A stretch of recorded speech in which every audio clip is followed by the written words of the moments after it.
Bonjour à toutes et tous, bienvenue sur Optimis TV. Alors Optimis TV, c'est l'émission qui met en lumière les acteurs innovants de la santé visuelle. Avant de commencer l'émission, je vous invite à vous abonner pour recevoir chaque semaine une nouvelle émission avec un nouvel acteur ou une nouvelle actrice de notre beau métier. Aujourd'hui, j'ai le plaisir d'accueillir Emre Celebi. Vous allez me dire, Celebi, ça me rappelle quelque chose. En préparant l'émission, j'ai découvert que Celebi était un Pokémon, peu connu finalement, mais qui a une particularité, c'est que quand il apparaît, il vient du futur et il présage que le futur sera bon et agréable. Parallèle étant fait, Emre est un optométriste passionné et fondateur d'OptoDay, une plateforme éducative dédiée à l'optométrie. Salut Emre.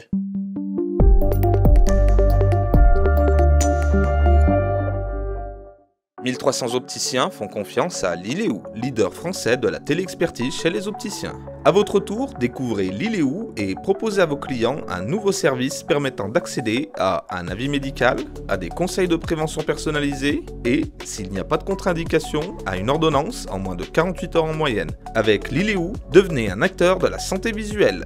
Salut, merci de m'avoir invité. Mais merci d'être venu. Super cool, merci beaucoup. T'as mis du temps, t'as pris le train. J'ai pris le train, ouais. C'était rude dans le train, Ouais. avec le petit à côté. Ouais. Mais c'était cool. C'était bien, mais tu Arrivé. t'occupes aussi d'enfants dans ton parcours. Dans mon quotidien, ouais. Mais ils sont moins effectivement. pénibles que ceux Mais du c'est train. pas les miens. Et Déjà. je les vois que 5 minutes. Ok, donc ça va. Ok. Merci. Donc merci d'être là et on va parler de toi, de ton parcours, de ta Ouais. vision de l'optométrie, de ta vision de l'optique en général. Est-ce que déjà tu peux nous raconter un petit peu ton parcours et ce qui t'a conduit à l'optométrie? Alors, l'optométrie, ça a été par hasard, hein. En réalité, j'ai commencé avec l'optique. Je viens d'une famille d'opticiens. Maman opticienne, grand-père opticien, oncle opticien. Et du coup, moi, j'étais le dernier de la famille. Et les autres, mes grands frères, n'ont pas fait optique. Donc, il en restait qu'un. Il fallait que je fasse de l'optique, sinon L'espoir c'était reposait sur toi. l'espoir. L'espoir de la famille. Donc, j'ai fait de l'optique pour la maman. Et finalement, j'ai vu que ça m'avait plu. Donc, je me suis dit, pourquoi pas continuer. L'optométrie, je connaissais pas. J'ai connu l'optométrie quand je suis arrivé en optique en BTS. J'avais un prof, monsieur Bénat, qui répondait à toutes mes questions. Je lui posais des questions sur l'ASI, il répondait. Sur la contacto, il répondait. Sur la basse vision, il répondait à tout. Je me suis dit, je vais devenir comme ce mec. C'est ton mentor, mais lui, il le sait? Enfin, sans plus, je n'ai jamais On dit. va le taguer, c'est quoi son Là, il prénom? va Kirin, Bénat. Ok. Donc là, il le saura. Ça y est, c'est fait. Mais du coup, c'était un peu le mentor, on va dire. Et lui, il était passionné d'optométrie. Donc, il m'a un peu refilé ce truc-là et à toute la classe.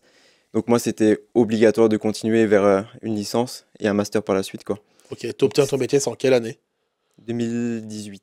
Et en quelle école? Hort, Strasbourg. D'accord. Et Ouais. ensuite, tu fais ta licence chez les ennemis stéphanois? Non, pas encore. Ah. J'ai fait une licence à Hort, Strasbourg aussi. D'accord. Après, je vais chez les ennemis, justement. Saint-Étienne, on Saint-Étienne. embrasse parce qu'on pense à eux, surtout Ouais, en cette période de relégation en Ligue 2. En ce moment, c'est compliqué. Ouais. Voilà, mais on pense quand même à eux. Ils sont forts en optométrie. C'est déjà Ils sont ça. forts en optométrie, on ne peut pas leur enlever. Donc tu fais ta licence, ton master là-bas? Je fais mon master, je refais une licence là-bas parce que c'est un niveau qui est différent. Il fallait que je me remette à jour. Donc j'ai refait une licence et après master, effectivement. D'accord. Alors, c'est pas un vrai master, c'est des DU. Oui. Ils donnent un équivalent master. En gros. Ton objectif, c'était quoi? C'était de travailler en cabinet, c'était de travailler en magasin, c'était de prolonger la tradition familiale, c'était d'ouvrir un magasin, c'était quoi l'objectif en fait? Tradition familiale, magasin. D'accord. Au début, c'était ça. Puis au fur et à mesure du master, je me suis dit, en fait, le cabinet, ça peut être sympa. Mhm, Et puis tu développes aussi des compétences en plus mhm. que tu peux improve justement en cabinet. D'accord. Et c'est aussi un moyen de travailler avec les ophtalmos. C'est vachement sympa parce que t'es proche, t'es plus seulement qu'un opticien, t'es un opticien dans un cabinet qui travaille avec les ophtalmos, D'accord. les orthoptistes. Et t'as un statut un peu différent. Ok. Aujourd'hui, tu bosses en cabinet? Oui. Depuis combien de temps? Depuis 2 mois. D'accord. Et Ouais, avant, c'est récent. tu faisais quoi? Et avant, j'ai fait 6-7 ans d'optique en magasin. D'accord. Ok. C'est quoi ton rapport d'étonnement par rapport à la vie en cabinet? Franchement, c'était comme j'imaginais. En réalité, c'était vraiment comme j'imaginais. Le magasin, c'était cool, mais quand tu passes en cabinet, c'est complètement différent. En fait, tu travailles avec un ophtalmo Mhm. au quotidien. Il compte sur toi pour faire tout ce qui est pré-examen, pour faire la contacto aussi, sclérale, lentille, etc. Et j'ai la chance de travailler avec un ophtalmo qui est président de l'association de contacto des ophtalmos. D'accord. Donc, il m'aide énormément sur plein de trucs. Ok. Et c'est super cool. Et non, c'est comme j'imaginais. En réalité, tu fais la pré-consultation. Ensuite, la personne voit l'ophtalmo, tu fais l'examen de la vue, etc. etc. Il y a beaucoup d'opticiens qui disent oui, l'optométriste ou l'opticien en cabinet, c'est vraiment le sous-fifre de l'ophtalmo, quoi. Tu vois, il y a beaucoup cette image-là. Ouais. Tu peux nous donner ton sentiment, en fait Je pense que ça dépend où tu travailles. Mm. Ça dépend de l'ouverture de l'ophtalmo aussi. Alors, la nouvelle génération est un peu différente. Oui. Ils sont beaucoup dans l'entraide et puis le travail en commun. L'ancienne génération est un peu tête de mule, ils restent encore sur ce qu'ils ont toujours eu, quoi. D'accord. Mais en réalité, non, ça se passe super bien. Ok. Je fais la préconsulte, il prescrit, alors il vérifie ce que je fais forcément derrière, mais il me laisse faire des calculs d'implants pour la cataracte. D'accord. Donc il me laisse faire Excellent. plein de trucs, de la contacto, de la sclérale, de l'orthoca. Et c'est vraiment un travail d'équipe en fait. À chaque fois, il prend mon avis sur Ok, un truc. c'est valorisant. Tout ce qui est patho, forcément, je m'en occupe Bien pas sûr. plus que ça, je le vois, je le réfère. Mais tout ce qui est optique et pur à l'optique, ouais, ça, il me le... Aujourd'hui, t'as pas de regret d'avoir quitté le magasin pour le cabinet? Non. Je dis pas que j'ai quitté officiellement le magasin, Ouais. parce qu'on reste quand même opticien. Bien sûr, C'est quand même un métier incroyable et Mm. c'est super polyvalent, opticien. bien sûr. Le matin, tu fais de l'atelier, l'après-midi, tu fais un examen de vue, tu Ouais, fais de la chose vente, que t'as tu pas fais des forcément. papiers. T'as d'autres choses, mais t'as pas forcément ça. En cabinet, c'est plus répétitif quand même, Bien sûr. mais après, tu as des cas différents, des pathos différents, donc c'est toujours plus intéressant. Ok. Mais c'est deux mondes différents, mais pour l'instant, ouais, le cabinet, c'est un truc qui me Ok. plaît bien. Ouais. T'as créé Optoday. Ouais. Donc Optoday, c'est en quelle année? On va revenir dessus, mais t'as créé ça en quelle année? En 2022, Ok. il y a 1 an et demi, 2 ans. Ok. C'est assez quoi récent. l'idée? L'idée, c'est pousser les professionnels de santé à s'informer sur des choses et à se former de plus en plus. Ok. En gros, ça, c'est l'idée générale. D'accord. Donc t'as créé un compte Insta. Oui. Un compte TikTok peut-être après, du coup. Ouais, oui. Mais Ouais. bon, ce Il qui existe, est ouais. principale surtout plateforme, sur c'est Insta, vraiment Insta. Comment tu as eu l'idée de lancer cette chaîne Instagram et c'est quoi l'objectif de base? L'objectif de base, c'est former les professionnels de santé. Alors, former, c'est un grand mot, mais montrer des choses qu'on fait aujourd'hui et montrer des techniques, des skills à tous les opticiens de ce que moi j'ai pu faire. En fait, j'ai pu constater que quand j'étais en magasin, il y avait une différence de niveau entre BTS, licence, master. Et ça, je trouve ça pas cool parce qu'au final, c'est un client et c'est le même. Donc, qui tombe sur un BTS ou un master, la prise en charge est différente. Ouais. Et donc, tu sais, le master, il va un peu plus te parler de patho, il va dire que la DMLA, ça vient de ça, ça, ça. Je dis pas que le BTS le dit pas, mais c'est moins naturel pour un BTS, tu vois. D'avoir ces réflexes-là? Ouais, d'avoir ce réflexe-là. Et puis le master, tu peux pousser beaucoup plus loin. Tu peux parler des examens qui sont faits en cabinet. Tu peux rassurer la personne sur l'avenir, sur les solutions qui existent, qui vont venir. Parce que quand tu regardes les articles, tu comprends ce que tu regardes. Tu vois, alors qu'un BTS, si tu le parles d'un plan rétinien c'est peut-être plus compliqué. Complètement. Donc je dis pas que tous les opticiens, il y a des opticiens qui sont vraiment super. Ton objectif, c'est de s'adresser à des opticiens Ouais. Pour qu'ils puissent s'informer et potentiellement monter en compétence. C'est ça l'objectif de la C'est ça chaîne? l'objectif. Le but final, c'est d'augmenter le niveau de tout le monde. D'accord. Pour justement un jour pouvoir faire valoriser notre savoir-faire, qui est du coup l'optométrie. Excellent. Et je pense que si un jour tu veux que l'optométrie soit reconnue, Ouais, on va dire, et On va en parler réglementée, juste après. il faut que tout le monde soit Ok. formé Et donc, c'est ce que correctement. tu fais. Ouais. Aujourd'hui, tu as combien d'abonnés sur Instagram? À peu près. 10 000 Ok. à peu près. Est-ce qu'il y a une vidéo ou un post qui a fait exploser le compte? Exploser peut-être pas, mais il y a une vidéo qui a été sympa, c'est celle où j'explique comment on peut améliorer une réfraction monobio-bino, Ok. en gros.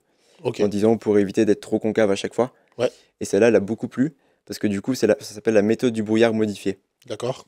Et en gros, ça a beaucoup plu parce que ça touche les opticiens. Ouais, Tout bien le monde sûr. fait un monobio-bino. Bien sûr. Et tout le monde voulait s'informer du coup sur le fait que comment est-ce qu'on peut faire pour éviter que ce soit trop concave et faire des meilleurs refs. Donc au final, ça montre que les gens ils sont quand même intéressés par le fait d'évoluer et qu'il y a quand même une envie générale, quoi. Ok. Est-ce qu'il y a des contenus qui plaisent plus que d'autres? Donc là, on a parlé de l'examen de vue mono, Mhm. bio, bino. Est-ce qu'il y a des contenus qui régulièrement marchent le mieux? Je te donne un exemple. Est-ce que quand on te voit faire quelque chose de particulier, ça marche mieux? Est-ce que quand on te voit pas, ça marche moins bien? Tu vois, est-ce que sur la forme, même sur le sujet, est-ce qu'il y a des contenus qui régulièrement, tu sais qu'en postant, ça va fonctionner? Ouais, c'est tout ce qui touche à l'opto. Tout ce qui touche à l'opto, c'est sûr que ça va En même fonctionner. temps, tu parles de quoi d'autre? La contacto. Ok, Il y a la contacto aussi qui Ça passionne marche moins, un peu les moins, opticiens? ouais, les aiment un peu moins. d'accord, Et tout ce qui est opto, tout ce qui est technique pour faire de la réfraction, ça fonctionne bien. d'accord. Sinon, je fais aussi des petits quiz. De temps en temps, je mets un quiz A, B, tu sais, en slide Ouais, sur ça Instagram. marche bien. Ça marche un peu moins bien. Ah Parce ouais? que du coup, ouais, les gens préfèrent quand même le face cam. Parce que tu vois quelqu'un en face, tu t'identifies à Bien quelqu'un, sûr. quoi. Ouais. Donc, c'est plus naturel, je trouve. Ok. Et les gens préfèrent ça, ouais. Toi, tu te formes Ouais. encore aujourd'hui, parce que Continuellement. quand tu donnes des conseils à des gens, il faut être quand même archi calé. Moi, j'ai entendu plein de fois le gars d'Optoday, il est archi calé. Attends, mais ça sort d'où tout ça? Et bah, pas tellement, hein. En réalité, pas tellement. En fait, c'est une J'avoue. énorme escroquerie. Ok. Non, Non, pas tellement. C'est Bah juste si, que. tu peux pas déjà avoir l'idée de poster des choses sur des lentilles sclérales si tu sais pas ce que c'est. Tu vois Oui, ce il y que- a ça, mais il y a aussi beaucoup de travail derrière en amont pour se former, on va dire se former, mais aussi pour se référencer. Tu vois, par exemple, je vais sur PubMed, je regarde les derniers articles qui sont sortis et je copie-colle ce qui est écrit et Mhm. dit dessus, tu vois. Ouais, Donc mais oui, du je coup, me toi, ça te renseigne. permet aussi de te tirer vers le haut. Oui, il y a ça aussi. Forcément, au fur et à mesure du temps, tu évolues aussi, effectivement. Ok. Mais c'est surtout beaucoup de. Je reprends mes cours, je regarde. C'est pas de l'impro. C'est pas un truc que Non, j'écris évidemment. comme ça. Je reviens sur les cours, j'écris, je regarde, je me dis, ah oui, ça c'est vrai, on peut faire ça comme ça, comme ça, comme Non. ça. Et Tu ça te prend du temps. renseignes et toi, ça te permet aussi de te mettre en veille tout le Ouais, il y temps a de ça ce qui aussi. existe. Ok. Il y a ça T'as des aussi. anecdotes marquantes liées à la création de contenu, des trucs qui te sont arrivés rigolos, des commentaires, je sais pas moi, des trucs un peu drôles liés à ça? Alors, au compte en lui-même, non, mais au livre que j'ai sorti, parce que j'ai sorti 500 QCM de contactologie et d'optométrie, et j'ai eu une remarque d'un professeur, je dirais pas où, Mhm. mais qui s'est permis de dire, ah mais ce jeune, il vient de sortir du... Il a raison, hein. Ouais. Il vient de sortir d'un master, il se croit il se croit meilleur que les autres, il sort déjà un livre, il vient de finir son master, n'achetez pas son livre, c'est... Ah ouais? Ouais, Mais il a fait cette remarque sur les réseaux sociaux? non, dans la classe. Ah, ok, ok. Ok. Donc, Alors les profs, c'est vrai qu'ils ont, pour certains, hein, souvent le sentiment d'avoir un peu, eux, la science infuse. Mais je pense que c'est aussi lié à la posture qu'on prend sur les sur les Mhm. réseaux sociaux. Quelqu'un qui se met en avant, il est forcément critiqué. Oui. T'arrives à accepter cette critique aujourd'hui? Ouais, j'ai pas de souci avec ça. J'en ai pas tellement. Ouais. Ou sinon, je le vois pas, ou on Ouais. me le dit pas. Ok. Mais j'en ai pas tellement. Mais On quand je s'arme reçois, avec le temps? ouais, je pense. Après, le prof, ça m'a quand même. Mhm. Je me suis dit à un moment donné, j'ai rouvert le livre, Mhm. j'ai re-regardé mes questions, je me suis dit, est-ce qu'il a raison de dire ça? Ok. Ou est-ce que mes questions sont vraiment nulles? Et Et, la euh, réponse? et la réponse, non, c'est les questions, ça va. Ok. Ouais, Ça va, ok. ça va bien. Quelle est ta relation aujourd'hui avec les opticiens? Je suis toujours avec les opticiens, hein. Mhm. Je traîne aussi avec beaucoup d'opticiens. Ouais. J'ai des amis opticiens. En fait, j'ai un cercle d'amis quand je travaillais chez Optique 2000. On était beaucoup d'opticiens et dans le même cercle d'amis. D'accord. Donc on est toujours connectés, on se voit tout le temps. Ok. Et donc, non, je vois beaucoup d'opticiens. Et je trouve que c'est important, c'est pas parce qu'on va en cabinet, parce que moi je reste opticien, hein. Bah Au oui, final, je suis optométriste, mais opticien, optométrie, ça veut pas dire grand-chose bien sûr. aujourd'hui. Donc, je suis avant tout opticien, donc un opticien en cabinet. Donc, je suis toujours en. Autant je familiarise un peu plus avec les ophtalmos aujourd'hui, Bien sûr. les orthos aussi. Mhm. Beaucoup parce que les orthos, il faut aussi travailler avec. Ouais. On est très complémentaires. Et donc, ortho, ophta, et oui, toujours en communication Ça avec fait une les très belle opticiens. transition pour la question d'après qui parle des fameux 3 O. Ouais. Hein, parce que du coup, j'ai deux questions en une. Comment tu perçois aujourd'hui la collaboration entre les 3 O? Est-ce que tu penses qu'elle existe? Est-ce que tu penses qu'elle devrait être améliorée? Si oui, comment? Et ma deuxième question est-ce qu'il faudrait parler de 4 O? Parce que du coup, on parle toujours des 3 O, on oublie toujours l'optométriste. Mm. J'ai eu un invité, Jérémy à Coca, qui me disait, mais moi, je parle jamais de 3 O, je parle de 4 O. C'est le seul qui m'a dit ça. Mhm. Et à l'inverse, les orthoptistes, forcément, disent non, mais 3O, c'est très bien. Tu Mm. vois. Donc, comment tu perçois cette relation entre les 3 O et comment on pourrait faire pour intégrer l'optométrie dedans? Est-ce que c'est utile déjà? Voilà, deux questions en une, mais c'est un peu une question importante quand même. Ouais, c'est une question qui est importante. Aujourd'hui, la relation opticien-ophtalmo, elle existe, mais elle est détériorée. Du fait du côté commercial qui a été poussé par les opticiens, elle est un peu détériorée. Et par exemple, l'ophtalmo avec qui je travaille avec deux ophtalmos, et il y en a un qui est un peu plus âgé, qui me disait, il y a 10-20 ans, les opticiens venaient apporter du champagne, ils venaient chez nous, ils se présentaient, on parlait de cas. Aujourd'hui, ça n'existe plus. Donc, Ah il n'y a ouais? plus aucun opticien qui vient chez lui. C'est fou. Soit c'est pas forcément pour lui offrir du champagne, mais c'est juste pour venir dire écoutez, on est là, on est juste à côté, ce cas-là, vous en avez pensé quoi, ça c'était comment? Avoir une relation en fait ophtalmo-opticien, Ouais. et ça n'existe plus. C'est souvent les opticiens prennent l'excuse. Moi, je trouve que c'est vraiment une excuse de dire non mais attends, si c'est pour me prendre une porte, j'y vais pas. Oui. Alors moi, je pense que alors pour le coup, je peux parler de mon expérience. J'ai Mhm. toujours fait ça et ça s'est toujours très bien passé. Mhm. Je pense qu'il y a une vraie peur de l'ophtalmo dans le sens il est au-dessus, machin. Et je crois qu'après, du coup, ça permet ça fait des tensions. Mhm. C'est aussi pour ça que je fais cette émission.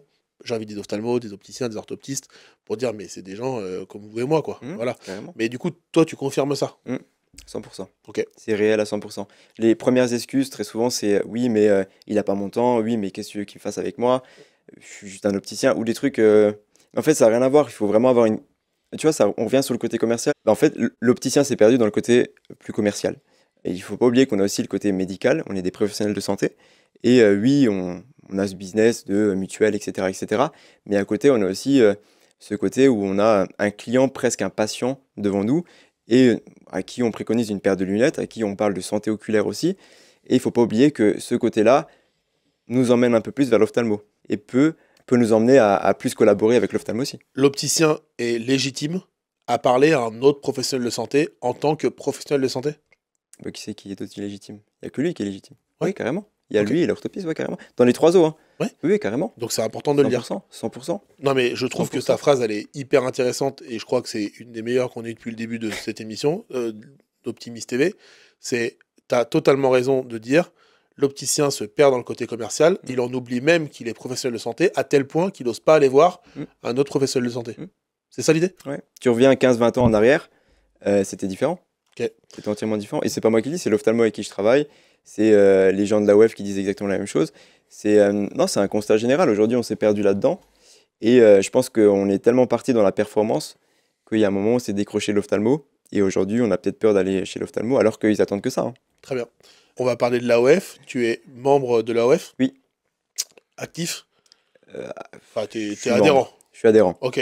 C'est quoi les grands chantiers? C'est quoi ta vision du syndicat aujourd'hui? Je suis pas tellement dans la politique et dans le syndicat. C'est juste que moi, j'offre en fait un peu de visibilité aussi à l'AOF Ouais. pour nous permettre aussi de monter un peu en visibilité D'accord. aussi. Pourquoi c'est important pour toi d'être adhérent dans un syndicat? Bah parce que c'est le syndicat qui représente mon métier. Tu vois, qui représente les études que j'ai fait en plus, qui représente la différence entre un opto et un opticien. Ok. Aujourd'hui, c'est exactement la même chose, un opto et un opticien, mais dans la pratique et dans le savoir, c'est quand même deux choses différentes. Donc, il y a un peu cette valorisation. En fait, on est valorisé comme des opticiens, c'est très bien, mais il y a des compétences en plus qu'un BTS peut-être n'a pas, que nous, on a, et donc on est dans le même lot. Très bien. Et ça, je trouve ça un peu... c'est bien, parce qu'au moins, on est réglementé, on a l'opticien, tu vois, mais pas à notre juste valeur. D'accord. C'est quoi les grands chantiers de l'AOF aujourd'hui qui, toi, te tiennent à cœur? La formation. Essentiellement la formation. On revient à UpToday, hein, mais Oui. essentiellement la formation. Ils ont une plateforme en ligne, e-learning, D'accord. qui est super intéressante, où en fait, tu as tous les congrès qu'ils ont fait, tu as toutes les vidéos dedans, qui te permet, si un jour tu t'ennuies, tu as regardé tout Netflix, tu peux aller regarder Jean-Charles Allary qui te parle d'hypermétropie. Tu vois, c'est hyper... tu es chez toi, tranquille, sur ton canapé, tu as une formation de Jean-Charles Allary, tu vois, ou d'autres acteurs de l'optique qui sont super intéressants et super D'accord. influents. Donc la partie formation, je pense que c'est ce qui est important, et c'est ce qui, un jour, je pense, va réglementer Très le bien. métier. Comment tu vois l'avenir de l'optométrie en France dans les prochaines années? Comment tu penses, toi, si on regarde cette émission dans 10 ans, comment tu te projettes et comment tu penses que ça va évoluer franchement? Alors, c'est différent de comment tu aimerais que ça évolue, hein. Oui. Voilà. Comment tu penses que ça va évoluer? Non, je pense que ça va évoluer. Après, là, on a déjà les premiers résultats. Il y a quelques semaines, il y a eu le plan Bayrou. Donc, on verra ce que ça va donner. Mais je pense que ça va être positif. Et après, je pense qu'il faut juste continuer de dire qu'on est là et montrer ce qu'on sait faire. On revient sur la formation, mais à partir du moment où on sait ce qu'on fait, je pense que les ophtalmos le voient et ils se disent, mais finalement, ceux-là, ils savent faire des choses. On va peut-être leur ouvrir des portes là à droite, peut-être là à gauche, etc. Je pense que c'est ça qu'il faut faire, se former et continuer de montrer aux ophtalmos qu'on sait faire. Dans les 5 prochaines années, je pense pas qu'on sera dans les 10, je sais pas. Je sais pas, je dirais peut-être 30% oui et 70% non pour Ok. les 10 prochaines années. C'est quoi ton rêve le plus fou? Ce serait, je pense, que l'optométrie soit réglementée un jour ou l'autre. Et l'autre a déjà été réalisé vu que le PSG a déjà gagné la Ligue des Champions. Ça, Donc, c'était ton rêve? Ça, c'était un rêve, ouais. Ok, très bien. Du coup, c'est fait. Et pas bravo. Mais si un jour l'OL pouvait gagner quelque chose, ça fait quand même Ouais, 20 ça ans serait- et ça, c'est ok. Est-ce que tu penses que l'intelligence artificielle aura une place dans le parcours de santé visuelle à terme? Ça l'est déjà. Ouais. Avec Seaview, ouais. Hmm. Ça l'a déjà sa place. Après, il y a ce côté. J'avais fait une vidéo avec Seaview il n'y a pas longtemps et on a eu pas mal de commentaires qui disaient qu'il faut quand même faire attention pour pas que ça vienne nous remplacer. Que ce soit une solution qui puisse nous assister comme un assistant IA, mais pas que ce soit un truc qui ruine en soit notre métier d'opticien, quoi. Ok. Parce qu'on a quand même la partie examen de vue qui est importante, qui est la partie la plus médicale qu'on a, je pense, qu'il faut mettre en valeur. On va pas la laisser se faire remplacer par une IA à 100%. Par contre, se faire assister pour voir que là, il y a une pseudomyopie ou là, il y a une hypermétropie latente, là, carrément, pourquoi pas, ouais. Ok. Tu as des projets personnels ou professionnels en cours? Comment tu te vois dans, toi, plusieurs années? Dans plusieurs années, je sais pas si je serai encore en cabinet, je pense, parce que c'est vraiment formateur le cabinet et j'ai besoin d'avoir ce côté formation. Ok. Et en magasin, je l'ai un petit peu moins. Mais oui, il y a des projets. Il y a d'autres livres qui vont sortir courant de l'année. Il y a un autre Ça va ebook parler qui de va quoi? sortir. Celui-là, je l'ai écrit avec un autre optométriste Ok. en collaboration et on va essentiellement parler de pathologie. D'accord. Essentiellement de patho pour justement aider les étudiants pendant Ça sort quand? On sait pas encore. À peu près. On est en études fin d'année, Ok, top. entre septembre et décembre, Le premier livre, on peut rappeler juste où on peut le trouver? sur optoday.fr. C'est le fameux QCM. Exactement. Très bien. Fin d'année, le livre va s'appeler? On ne sait pas encore, mais ça va toucher à la pathologie. Et il y aura encore d'autres livres qui vont sortir par la suite. Ouais. C'est quoi le prix d'un livre? 19,90. Ça va. Ouais, ça va. Si tu avais un super pouvoir lié à la vision, Oui. ce serait? De voir toutes les couleurs. Parce que? Parce que je suis daltonien. Non. C'est- Ah ouais, non. Si, j'ai un problème avec le vert. Tu vois pas le vert? Je le vois, mais pas à 100%. Mais D'accord. j'adorerais voir plus de couleurs. Ok. Tu vas avoir un panel de couleurs qui serait incroyable. Et Ok. tu verrais toutes les modifs. Là, par exemple, la table, tu la verrais de 50 couleurs différentes, quoi. Excellent. Ça, j'adorerais voir. La vidéo la plus insolite que tu aies faite pour Optoday, qu'elle soit sortie ou non? Il y a une vidéo que j'ai fait, que j'ai jamais sortie. Parce que je rigole. C'était au début, quand je commençais. J'étais parti un peu sur l'optométrie humour. Ouais. Et j'avais fait des vannes qui étaient vraiment sur les ophtalmos, qui étaient vraiment pas. Pas de regret de pas l'avoir remplis- sorti? Non, pas de regret. Avec, non, non. Parce qu'il y avait de l'argent qui tombait partout. C'était très. Non, non, j'ai Très jamais bon. sorti. C'était drôle. Je te la montrerai, c'était Mais super c'est drôle. ouais, avec plaisir. Mais non, non, elle n'est pas sortie, heureusement. Ok. T'as une routine matinale avant de commencer ta journée le matin? Un peu de lecture, un café, une formation. Putain, le mec, il est matrixé, t'sais. Non, un café et un peu de lecture. Et quand j'y pense, de la méditation. Ah ouais? Ouais, parce que c'est dur de tenir le rythme entre le travail, Mm. les vidéos, le sport à côté, les sorties avec les copains. Il faut un moment de détente. Et donc le matin, je prends 10 minutes Ok. pour faire ça. Et le café, un peu de lecture. Et puis après, on va au travail. Hein. Ok. C'est quoi le rythme de ta semaine? Tu passes combien de temps à écrire pour Optoday, à tourner, à monter, à travailler, à voir tes potes? C'est quoi le rythme de la semaine? J'essaye encore de trouver un rythme. Mais généralement, 39 heures en cabinet. Le soir, 1 ou 2 heures d'Optoday, où j'écris les scripts. Et puis, je fais pas que Optoday, je fais aussi les vidéos pour CView, pour Visionix, etc. Et là, on va commencer à ébaucher l'ombre aussi. Donc, je rajoute des partenaires, mais je n'ai pas de temps dans l'emploi du temps. Ok.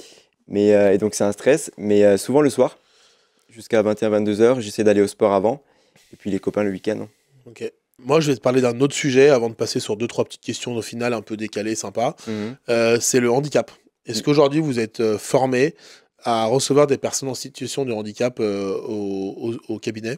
Je parle pas que des handicaps moteurs. Ok. Mhm. Je parle des handicaps, l'autisme, la trisomie, Mhm. enfin, tout type de handicap. Mhm. Vous êtes formé à ça, vous êtes sensibilisé à ça? En master, ouais, on a tout un moment sur les TDA, etc. Sur même les enfants qui sont hyperactifs, les personnes âgées qui sont atteintes d'Alzheimer, d'autisme, etc., etc. Oui, on apprend à gérer ces cas-là. C'est plus vraiment de l'optique, on passe plus sur de la psycho et Ouais. Comment le comportement d'une personne ouais, en c'est plus situation du de handicap? comportemental, du social qu'autre Ouais. chose. Mais oui, oui, ça, on passe sur tout ça et c'est important. Tu Ouais. trouves qu'en magasin, on est armé pour ça? Ça dépend. Il y a des Mm. opticiens basse vision qui sont très armés. Mm. Il y a des opticiens qui plus vendeurs Ouais. de solaire, qui Mm. sont pas armés, quoi. Moi, j'ai un projet qui me tient à cœur et que je suis en train de développer, qu'on pourrait faire ensemble, c'est pour ça que je t'en parle. Mhm. C'est de former des opticiens à accueillir des personnes en situation de handicap, Mhm. que ce soit dans leurs équipes, mais dans leurs clients. Et aujourd'hui, il faut que les gens soient conscients, c'est pour ça que je vais en parler dans chaque vidéo, maintenant j'ai décidé, que une personne autiste, potentiellement, ne vient pas dans le magasin. Parce que trop de lumière, parce que trop de bruit, parce qu'il faut qu'il y ait qu'une personne avec elle. Et tout ça, ça me tient à cœur et j'ai envie de faire ça. Donc je pense que le prochain livre que tu vas écrire, je veux bien le coécrire avec toi. Ouais, carrément. Enfin, un livre, vidéo, ce que tu veux, j'en sais rien. Mais j'aimerais vraiment que ça devienne une normalité pour les Ouais. opticiens. Mais tu trouves ça important ou pas? Ouais, c'est important. Ok. C'est l'opticien basse vision s'en rend compte parce qu'il fait ça toute la journée. Il fait de la DMLA, etc. Mais il y a aussi beaucoup de cas, tu sais, les albinos, etc., Mhm. qui ont des problèmes au niveau de la pigmentation. Ils sont ils sont très photophobes et donc on trouve des solutions. Mais ouais, tous ces gens-là, il faut un discours qui est différent et qui n'est pas toujours facile. Bien sûr. Moi, je sais qu'au début, j'ai eu beaucoup de mal avec ce discours-là. Parce que de base, je suis une personne très réservée. Ok. Et donc, j'ai beaucoup de mal. Enfin, j'ai de l'empathie, mais j'ai du mal à être empathique à 100%. D'accord. Et donc, pour moi, une personne comme ça, je lui parle normalement. Ouais. Donc, Bah même pendant l'examen de la vue. Ah, Et des fois, on se rend compte que. Enfin, je me rendais compte que du coup, j'étais un peu perdu. faut adapter le discours. Ouais, il faut adapter le discours, faut prendre un peu plus le temps, faut être un peu plus calme aussi.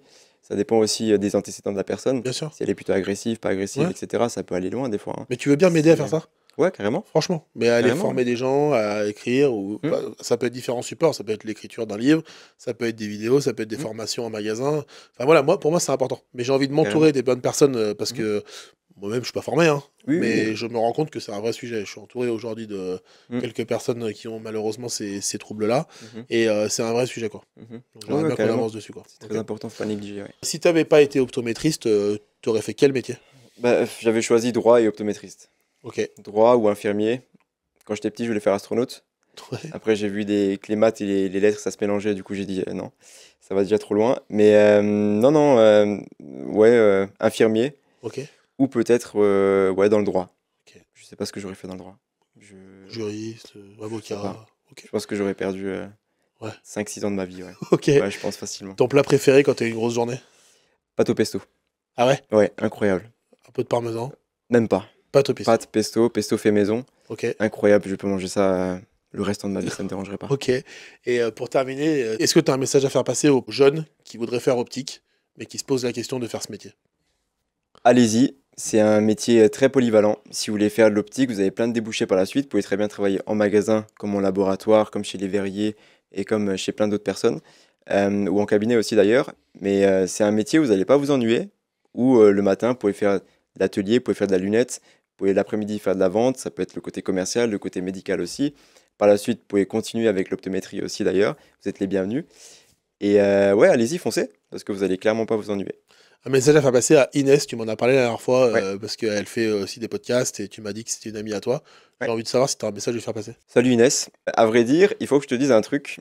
Quand j'ai commencé les vidéos, j'ai un peu commencé grâce à toi. Parce que du coup, moi, j'avais un peu peur de me lancer au début. Et je vois Inès qui se lance. Au début, je la connaissais pas. On s'est connus justement des réseaux. Et je me suis dit, bah, s'il y a des gens qui commencent à se lancer, bah, j'y vais aussi.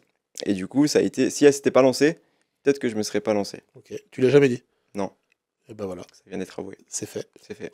Enfin, si je devais inviter quelqu'un dans mon émission Optimiste TV, ce serait qui? Sophie Comte, celle qui est formatrice à l'ISV, Ok. qui fait les formations. Parce que c'est aujourd'hui, je pense, une des personnes avec Jean-Charles Allary les plus fortes que j'ai vues en réfraction. Et Très donc, je bien. pense qu'elle a beaucoup de choses à dire et ça peut être très, très enrichissant. T'as ses contacts? Ouais. Tu pourras me l'envoyer? Oui. Parfait. Le mot de la fin? Formez-vous et continuez dans l'optique parce que c'est extra et qu'on s'amuse vraiment beaucoup. Ok. Merci beaucoup d'avoir été avec nous. Merci à J'ai toi. l'impression d'avoir capturé un Pokémon plutôt intéressant. Alors j'ai lu qu'il n'avait pas d'évolution, Non. mais je sens que dans quelques années on Bon. va se reparler et que toi tu auras une belle évolution.